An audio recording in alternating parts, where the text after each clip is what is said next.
लड़की के ना पैर धो के पीना चाहिए तुम्हें। आप कैसे भूल सकते हैं, दिन रात तो याद करवाते हैं। ये घर उसका दिया हुआ, हमारा भाई जो पैसे कमा के ला रहे हैं वो उसके दिए हुए, वो कपड़े रानी के दिए हुए, खाना रानी का दिया हुआ। आपकी याददाश्त भी तो रानी की दी हुई है ना, जो आपको कभी भूलने नहीं देती किसकी।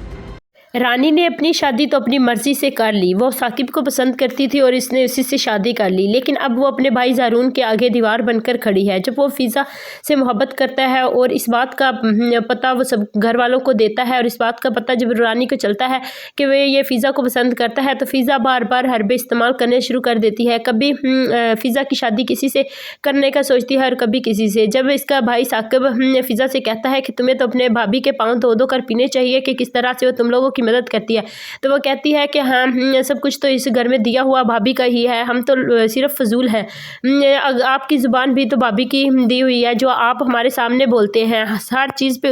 फ़िज़ा ये सब कुछ चीख चीख कर अपने भाई को बताएगी कि यहाँ पर सब कुछ रानी भाभी का दिया हुआ है, लेकिन हम इसके आगे कुछ भी नहीं है। लेकिन जब ये सब कुछ वो चीख चीख कर अपने भाई को बता रही होती है, तो इसका भाई इसके मुंह पर थप्पड़ मारता है और कहता है कि फ़िज़ा तुम अपनी ज़ुबान को लगाम दो कि रानी ने हमारे घर के लिए क्या कुछ नहीं किया। वो कहती है कि इसी बात का तो वो हमसे बदला ले रही है।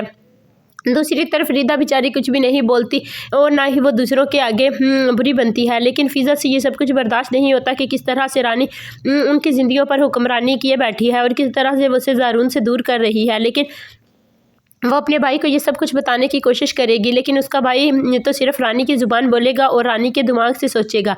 रानी जो उससे कहती है वो वही करता है। वो फ़िज़ा की एक बात भी नहीं सुनेगा। फ़िज़ा कहती है कि जब से भाई हमारी अम्मी जान की डेथ हुई है, आप तो भाभी के होकर रह गए, हमें तो पूछते तक नहीं।